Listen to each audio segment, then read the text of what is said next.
Welcome back to SoCal Business and Basketball Report. This is Ray Dietz this week, coming at you from Seattle, Washington. We're at Seattle Prep High School, where Seattle Prep just took on O'Dea High School. The ties between Southern California and Seattle are huge. The aerospace industry has been a big connection. And there's a lot of history in Southern California with the aerospace industry, so we're going to talk about that today. And we're also going to talk about Paulo Banchero, one of the top-rated juniors in the United States, and a guy that a lot of the big programs are recruiting. So the boom and bust industry, aerospace, you go back to World War II. The area had 2 million aerospace employees in Southern California, when I say area, and produced 300,000 planes. In the 80s, a growth period for Southern California, you had 1/3 of the country's aerospace engineers were in Southern California. So Caltech, UCLA, USC, Loyola Marymount, all provided a lot of the workforce in that industry. When the Cold War ended in 1991, a lot of those jobs disappeared, and in 1993, you really saw a real estate tank as a lot of those jobs disappeared in Southern California.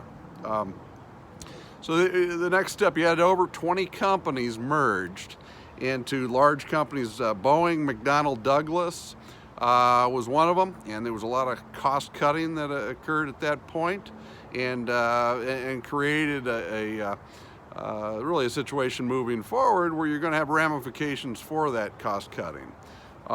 Lockheed Martin and then Raytheon Hughes would be the third big one. In 2014, the industry had 100,000 employees in the industry in Southern California, and today the spirits are actually kind of high. Is the B-21 bomber, the Raider, is being built in the high desert in the Palmdale-Lancaster area, 60 miles north of Los Angeles. For those that are out of the area, that's where Paul George is from, and then also Zaire Williams from Sierra Canyon this year. He's from that area. But there is a lot of aerospace up in that area, so it creates some social ties to the state of Washington, where Boeing is awfully big.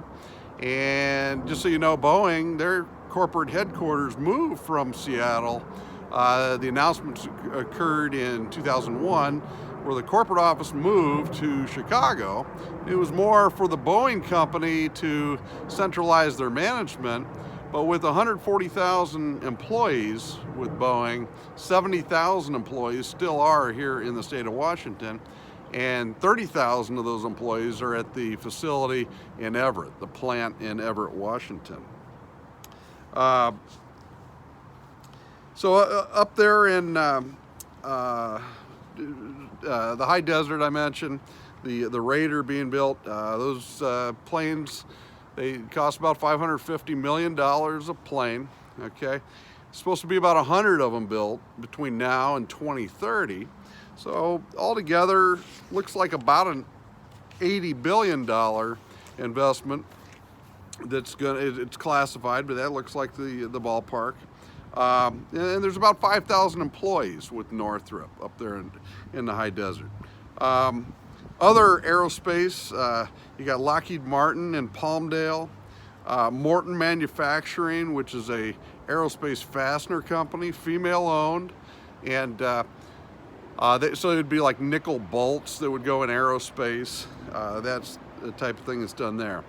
Antelope Valley College has an 8-week kind of a aerospace manufacturing program, training, schooling, and so if you know of anyone that's a young fella who's looking for work, not sure what they want to do, that might be a program to look into, because there's plenty of jobs up there. Other highlights in the industry right now, getting back to Boeing, the 737 MAX crisis, of course, has been a big thing. And I kind of alluded to the cost cutting when the merger occurred with McDonnell Douglas. that situation, I think that really led to a fire in there were fires in the 787, and eventually it was grounded. And then in the industry, they call it a clean sheet when they design a new plane. Like the 787 right now is a clean sheet plane, and it's pretty much their best seller with Boeing. Carbon fiber type of plane, etc. But with the Max, it was not a clean sheet. So you had different engines that were placed on the wings. When you talk to Southwest pilots, they'll tell you it was a little higher, and they're excited for it to come back. They said that they had about 16,000 hours, 1 year of flying with the 737 Max, and they had no problems. Of course, there were 2 planes that went down, and everybody died.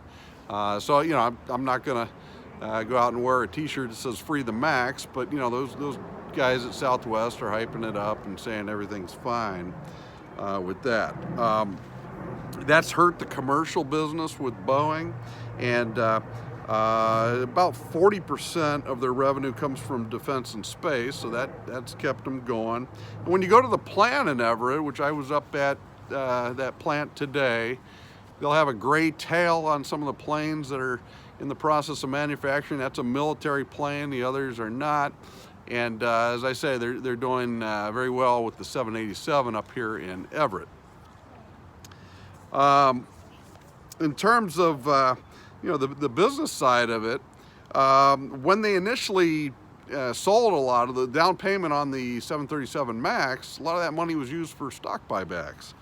There were $43.4 billion in buybacks.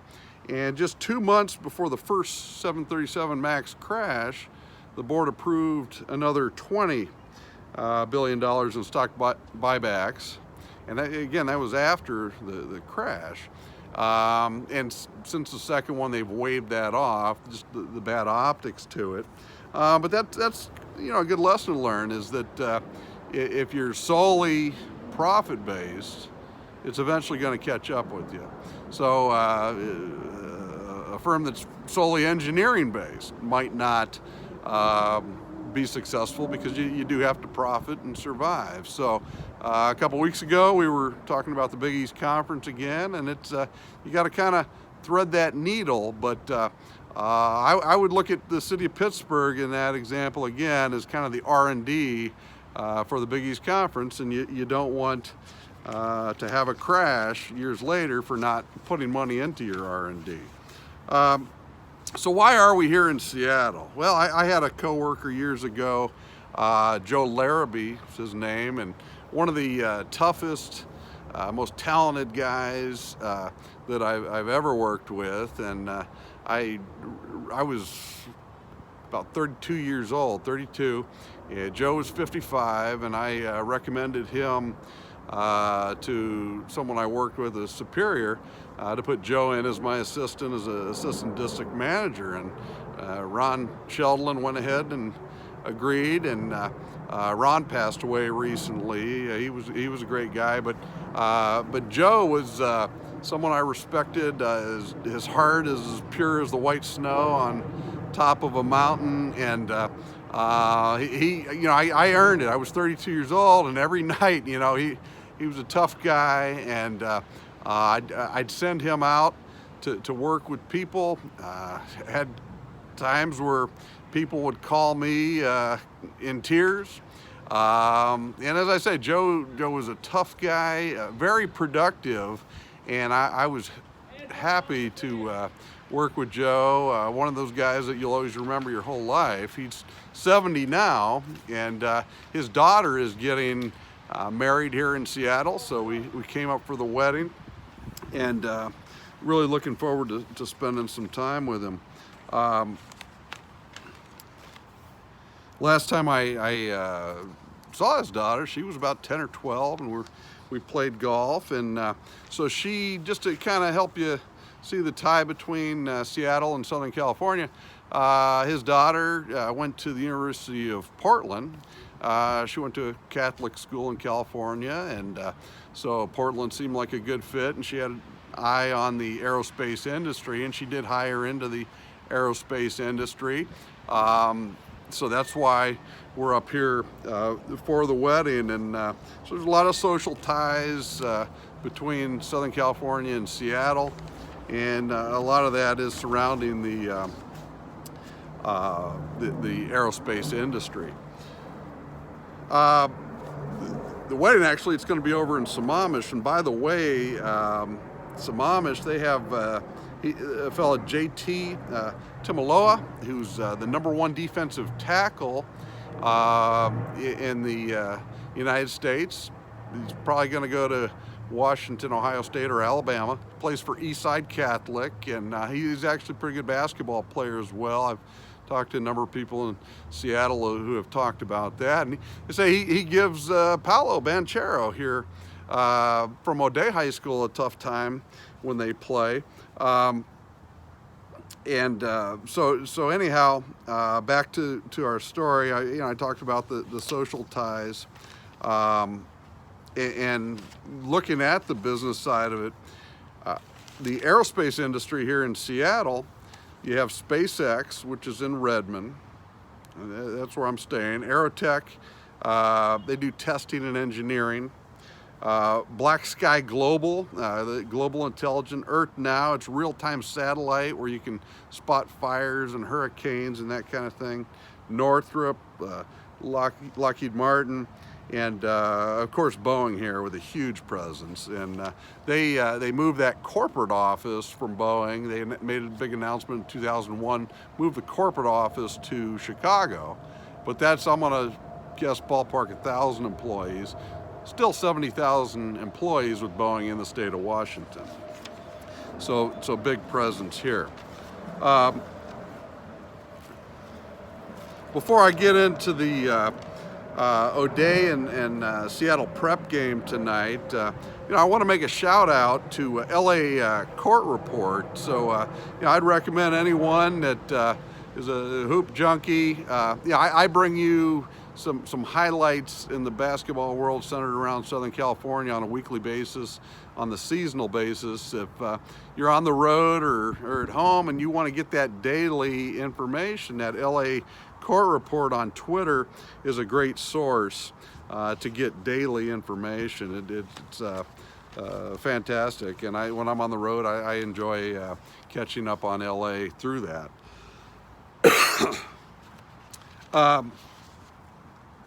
So, before we get into the game today, I did want to mention Seattle in particular for basketball. It's something really to be aware of. I mean, outside of LA, Chicago, New York, then I think you look at states. Indiana, very good with high school basketball. State of North Carolina, outstanding for high school basketball.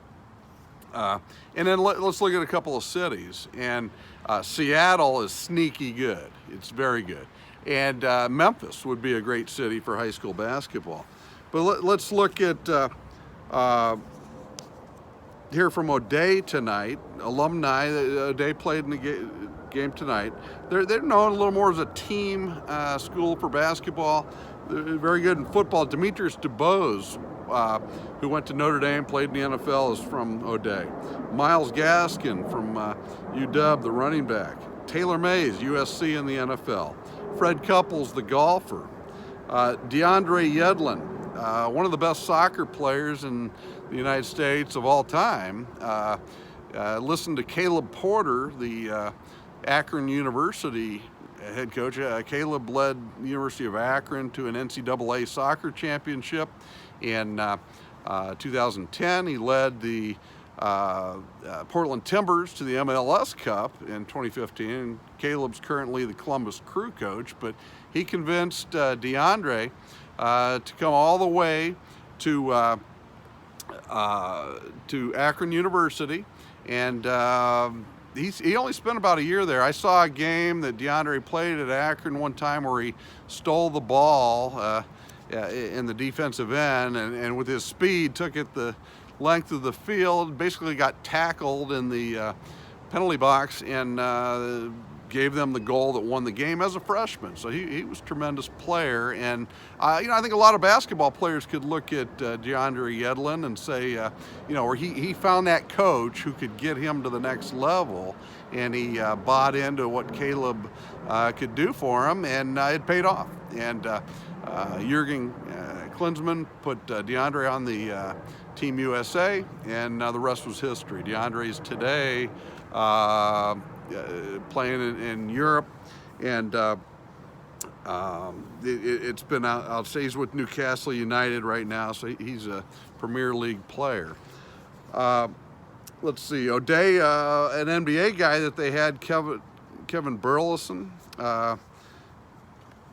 again, another alumni from there. But let's look at the rest of Seattle. Guys like Jamal Crawford, Zach LaVine, Isaiah Thomas, the one that did so well with the Celtics, Brandon Roy, Nate Robinson, Jason Terry, DeJounte Murray, Avery Bradley, Doug Christie, Aaron Brooks, Kevin Porter Jr. of the Cavs, Spencer Hawes, Alonzo Trier, Marvin Williams, Tony Roten, John Brockman, and you probably remember last year we talked about Luke Richard Mbamute and John Brockman's recruiting. I'd hate to miss Big Mo, Paul Mokeski, and then also Darren Morningstar from the University of Pittsburgh. He's from the Seattle area. So it's been a tremendous area for basketball, and that's just some of the pros from here. So most of the Pac-12 and schools around the country do recruit the area. So let's get to the game. It was tonight. O'Day 68, Seattle Prep 51. Paulo had 38 points, and I like to be honest with you. Paulo, great passer. He's got a big frame. I mean, guys from Seattle Prep are just bouncing off of him. And he's only a junior, so he's got time to develop. But I tell you, if I had a guy like Jimmy Butler, say, very intense player, Paulo could probably fit in well with him. I probably wouldn't recruit Paulo. Definitely not to be my top player, my number one player. I don't think that's his billing. I think he's going to take a little time to develop, and I could see if he picks the wrong program. And I think the college coaches should just be straightforward about it. I mean, he's the kind of guy that could get someone fired if they recruit him as their number one player. And he does win, I'll say that, in high school, so that's good. But I think he's got to be selective in where he goes. And as his game, it looks like his high school coach does a very good job with him, and has some patience. He had like a play tonight, for example. He went up to go and dunk it, and the ball hit the rim, and then just kind of rolled in. He grabbed the ball and grabbed it and dunked it again. The ref had to tell him, hey, it went in the first time. So I think there's some emotional maturity things, and he, from all accounts, very good kid, nice guy. You can see he respects his teammates, but I think he's got to be smart where he goes, and I think the programs and coaches have to be smart and look at time frames that are going to give him a chance to continue to develop. Passes the ball well. He good rotation on his foul shot, hits some threes, but he's going to continue to need some development. So a lot of people have him ranked, top 5 in the country. So I can see some people passing on him, and locally they're going to have to, you got to try to attract him to the University of Washington, and that may be where he ends up. I just hope that, and they have a very good coach at the University of Washington, if that's what happens, they should try to get a guy that's going to be that alpha, that number one player alongside him. So that's pretty much it tonight here. I wanted to touch on the aerospace industry, the ties between Southern California and Seattle. talk about the big list of players here in Seattle that have made the NBA, and then of course hit on Paulo Banchero, he's a pro. The guy's going to go pro one day, but I think this is a case where he's got to be careful where he goes for his development, and vice versa. The program that comes after him, they got to make sure they match up their personnel alongside him. So thanks for joining us again tonight here, and we'll be back in Southern California next weekend, and we'll look forward to spending some time with my old friend Joe Larrabee this weekend. Have a great night.